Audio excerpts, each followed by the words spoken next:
Le rassemblement samedi des Gilets jaunes à Angers, composé d'environ 2500 personnes, s'est achevé par des violences après avoir débuté pacifiquement, a constaté un photographe de l'AFP. 4 personnes ont été interpellées, a précisé la préfecture, indiquant dénombrer quelques blessés légers parmi les forces de l'ordre et faisant également état de 2 manifestants incommodés par les émanations de gaz lacrymogènes. Nombreuses dégradations.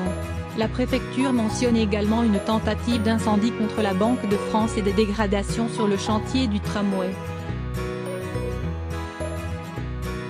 Les manifestants ont aussi incendié des barricades constituées notamment de matériel de chantier, a observé le photographe. Ce soir, j'ai un sentiment de colère et d'écœurement, a commenté dans un communiqué le maire d'Angers, Christophe Béchu, ex-LR, faisant état de très nombreuses dégradations dans le centre-ville et dénonçant un tournant inacceptable du mouvement des Gilets jaunes.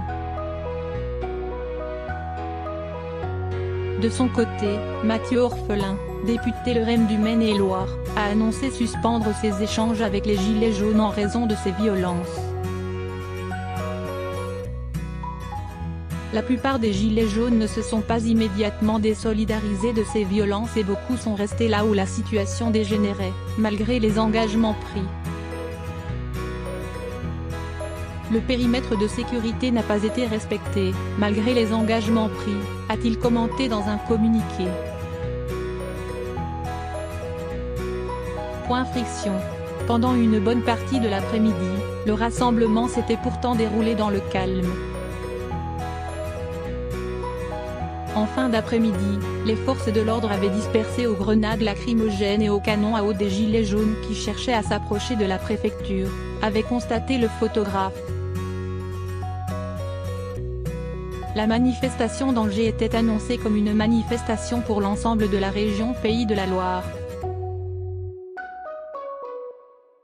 Mais un autre rassemblement a réuni entre 800 et 900 Gilets jaunes à Nantes, selon la préfecture de Loire-Atlantique. 8 personnes y ont été interpellées, a-t-on précisé de même source, en faisant état de quelques frictions avec les forces de l'ordre.